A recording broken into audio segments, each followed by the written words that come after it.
Welcome to IT Mastermind Talks, your access to insights and experiences from thought leaders in the IT services industry and those that support the industry.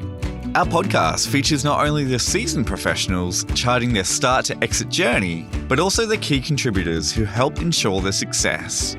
We delve into the diverse challenges encountered within the IT services realm, encompassing both professional hurdles and personal obstacles.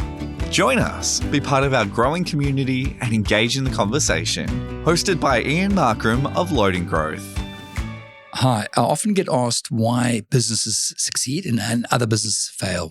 People always want to know that one single, most important reason why they fail and why they succeed. The only thing I can really say after all the coaching I've been doing for the last 9 years, close to 130 clients that I've coached, is if you don't have a plan, you will fail. That's probably the most important component of reason why I see people fail. We have a process we take people through, and that process is quite interesting. And I'm sharing it today for you folks to use that process and help you with your business. When we run this process, it's really a 12-month process around planning to succeed in your IT services business. The first piece is really around getting the team behind it, making sure the team actually wants to do a plan. The hardest thing about a strategy and a plan is people don't want to do it. People don't want to admit to the fact that their business is not going anywhere for the last 4 to 5 years maybe, or they're starting out, it's too daunting. But you've got to put an anchor down. You've got to put something down on the ground to say, hey, enough's enough. We want to succeed. And that's really important. I think it's a mind shift. So the first thing I always say is trying to bring the team on board, making sure that the team is fully aware of what we are trying to achieve around the planning and the planning process and the strategy. And I call that really the onboarding day. Really important. In that onboarding day, you probably could end up doing a survey, okay? A survey to talk about what's worked and what's not worked within the business. Do a retrospective of the business to where you are at the moment. You want to draw that line in the sand, or as what some people will say, you want to start the bridge, the one side of the bridge. I'll get back to that later. It's really important in that survey to make sure that you ask the critical questions. Are we hitting the numbers? Do we have great successful projects, delivery and outcomes for our clients? Are the staff or the members that work for us, are they happy working for our organization? The other point is really around looking at probably what we call internally the 9 levers. The 9 levers that make your business a complete business. And those 9 levers, you could probably look on our website and get some of that information from there to help you put that information into a form or assessment of some sorts. We run an assessment for our clients when they join, and we run them through that 9-lever process. Once you've done that sort of team building to get on board, the next thing is around, we call it a clarity day. And we run that normally, it takes about 8 hours to go through this process. And in that process, you really want to make sure that we focus on getting the few fundamental things right. And the first thing we start off with is the vision. And I wanted to talk a bit about that in the next video that'll follow this video. It's important, is around the vision. Straight after that, we want to talk about, what is the plan for year 1, year 2, year 3? Hell of important to understand, what are we going to achieve in year 1, 2, and 3? And is that revenue and profitability? Now, if you're a business owner or in the leadership team and you're listening to this video, that's fantastic. But it all comes down to profitability. It all comes down to how much money we take away in our back pocket at the end of the day. Hell of important to really, make sure the business owners are actually getting some return on investment. Because what will happen if you don't is over a period of time, the fantasy of running an IT services business will start to dissolve, and you'll end up being drained of energy, and you won't be able to make this a sustainable business. I've seen it plenty of times where companies have been sold for dirt cheap or virtually nothing because they have just basically collapsed with no more energy in the leadership team or the business owners. Okay, so it's really important to make sure that you really have an understanding around your profitability and your numbers. And a lot of business owners, unfortunately, don't. There are a lot of stats out there where they talk about companies that are actually not profitable. Small businesses to mid-sized businesses are actually not profitable, that are business owned and led. So we've got to make sure we keep that fundamental in place. Once we've done that year 1, 2, and 3, it's probably worthwhile getting, once you put this into probably a spreadsheet or a PowerPoint pack, there is plenty of software out there to actually do this. We recommend a certain company that basically runs strategy software for our clients. So if you would like to hear a bit more about that, just ping me a link below or ask me questions in the comment section, and we'll get someone over to send you the information about that. But that strategy software is hell of important.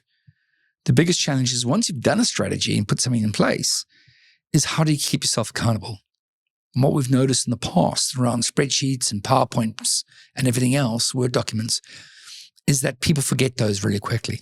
You need a tool that brings you back to the tool, to the strategy software, to actually make sure that you're using it correctly and make sure that you're living and breathing the actual process with that software. We'll talk a bit about, the rhythms that you want to have in your business, making sure that everyone's aligned in the business. So once you've got that into the strategy software, you got to look at things that, what else are the big tickets, the big rocks in your business? And that's what, we'll go through normally with our clients. We do a roadmap checklist. We go through what every level it takes a client or a business to get through. We have 3 levels, and basically it's the foundation level, the mid-level, and then the large level, and basically the different sizes of consultancy firm. So if you're a 10-man consultancy firm, you're probably on the base level. If you're a 30-man consultancy firm, you're probably at the mid-level. And if you're 30 and above, you're probably at the top level, as we call it. There are certain actions to go through that. There's a lot of information on our websites. Go and look for the roadmap, the Everest roadmap. It'll help you gain an insight into things you should do and you shouldn't do. And more importantly, what is the right next step, and not to have 500 initiatives or 30 initiatives in your business. Okay, so please make sure that you have a look at that for the collateral. The next thing is having a company calendar. What you're actually doing together as a company, the joint events, the joint get-togethers, the joint back to bases. If you're a remote company or fairly remote, if you're running company meetings, the leadership teams, sales meetings, make sure everyone knows the rhythm of the business. And a company calendar is hell of important to have that in place.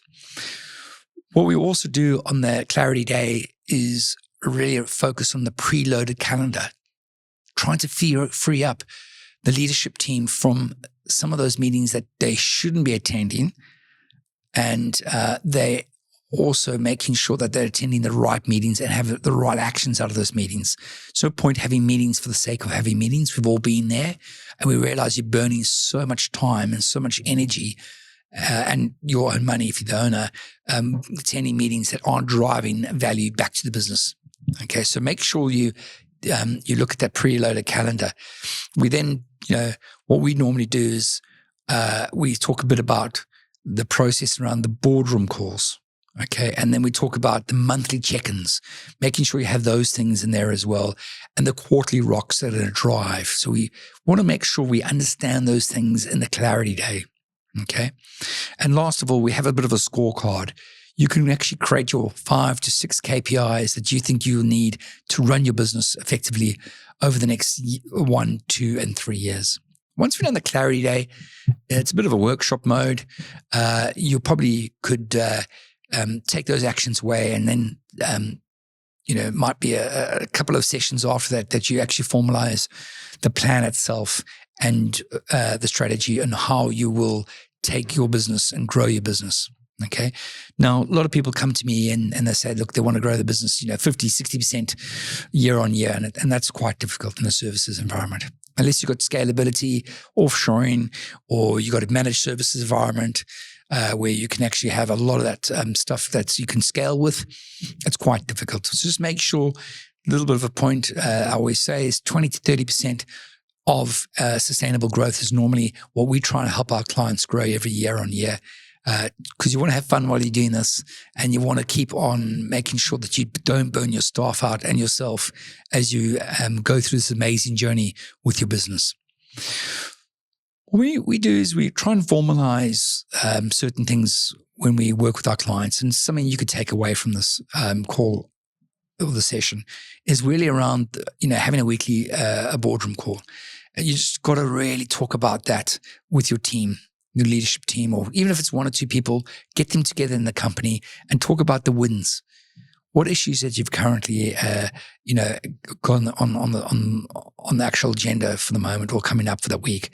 What projects are on track, internal and external? And also, more importantly, keep an eye on sales. Okay. When I do a retrospective on clients and or they phone me out of the blue, or someone gives me a call and say, Ian, we need your help, I tend to ask, is it sales? And normally they do say it's sales. So it's either, sales aren't going well, lack of hiring the people, the right quality deliveries, or up for sale, or basically they're having a dispute with the internal partners of the company, or they're not getting the rhythm or alignment within the parties that run the company. So just make sure that these things are part of your rhythm, that you're covering those 5 or 6 points that I've just mentioned, and making sure that you actually keep those in front of mind at all time. We then talk about from the weekly, we talk about the monthly check-ins. You want to have a team health survey. You've got a lot of that stuff out there. You can scrape off the net if you're not part of our Loading Growth community. And those team surveys are really important to see how healthy you are as a team or as a company. And then once again, with the monthly and the weekly, you go back to that strategy. You go back to understanding what are the rocks you're trying to achieve and how you're moving that needle in your business. And that strategy software you'll have, as I mentioned, in the weekly and the monthly check-ins as well. Okay. And you do a retro every time, find out what's working and not working, and you tweak it, and you just keep on refining that strategy in that strategy software. All right. Then the last piece we take our clients through, when they join us, is about, the way we measure. So we have quarterly business reviews. And if you're running this by yourself, I would say, have a 4-hour quarterly business review. That's different agenda to what we've just mentioned in the weeklies and monthlies calls. Okay. The QBRs, as we call them, the quarterly business reviews, a hell of important. You'll do 3 of those a year. It depends on how big your business is, but you'll probably find 4 hours is enough if you get the right routine and the right agenda set up. Do those religiously, book them up in your company calendar and make sure they're locked in. So basically there's no excuses that you're too busy not to do them. Because I see that all the time. Humans, we're lazy generally, and we default back to chaos. And chaos is our worst enemy. And if we do not have a structure to set us free, then we'll go back to chaos and we'll miss the opportunities to 10x our organization, to really make a fundamental shift. And as business owners and leaders in our organizations, we've got to make sure that we're doing 10x items, not 2x. I'll cover that next as well, in the next video probably. Once you've done the QBRs, you probably want to have a board meeting straight after that and make sure they officially tick things off. Sign any paperwork away if you need to, hell of important. And then the 4th session, obviously you do the 3 QBRs. The 4th session is the annual planning session. I normally tend to tell clients, do that 2 to 3 months out before the new financial year. It takes you a while to think about what you got to do. It takes a while to understand what didn't work the year before. So please take the time, set aside, and actually get everyone involved in this process to see that there is a future in your business, to see that things that you did wrong last year are going to be set or hopefully adjusted for the following year. Okay. So, make sure that you've got another, agenda similar to the QBR agenda. You can have that for the annual planning agenda. And do a roadmap review against our roadmap. Make sure you've got those quarterly rocks sorted out, reset realign as an organization, keep everyone aligned, and make sure you got the vision, repurposed the revision again, the vision, and making sure that you really understand that vision is really important to keep that alignment. When I had a consultancy firm of 115 people, what we used to do all the time is every quarter we would actually get together in a remote location and actually get the leadership team together to go through a realignment to make sure that we were still on the same page. Now, alignment is hell of important. If you're married or you got a partner, you get together every now and then, you're probably realigning on a consistent basis, but you don't really even talk about it. In the real world of business, you're always out of alignment.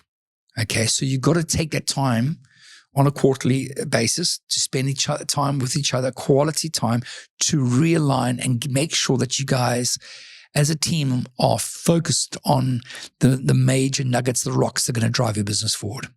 Okay, so hell of important to do that realignment, and it'll help you. Everyone's going in the right direction, but they're slightly disaligned, and that could cause conflict, and small pebbles in your shoes end up being big issues, big rocks that you can't get over as a company. So please bear that in mind. Okay, hopefully that gives you a bit of insight on how we onboard our clients and take them through the roadmap process of building out a business plan and using strategy around that really enforces everything. As usual, the strategy software that we recommend is really the foundation component, the platform, but all those blocks and pieces have got to be in place to make sure that you actually execute it. And there's no point having a great plan if you don't do it. And that's the hardest thing. Until next time, thanks very much. Bye. Thanks for joining us on IT Mastermind Talks. Don't miss out on our next episode. Hit the follow button and stay updated. Want to be our next podcast guest? Contact us and share your expertise with our audience. Visit www.itmastermindtalks.com for more information.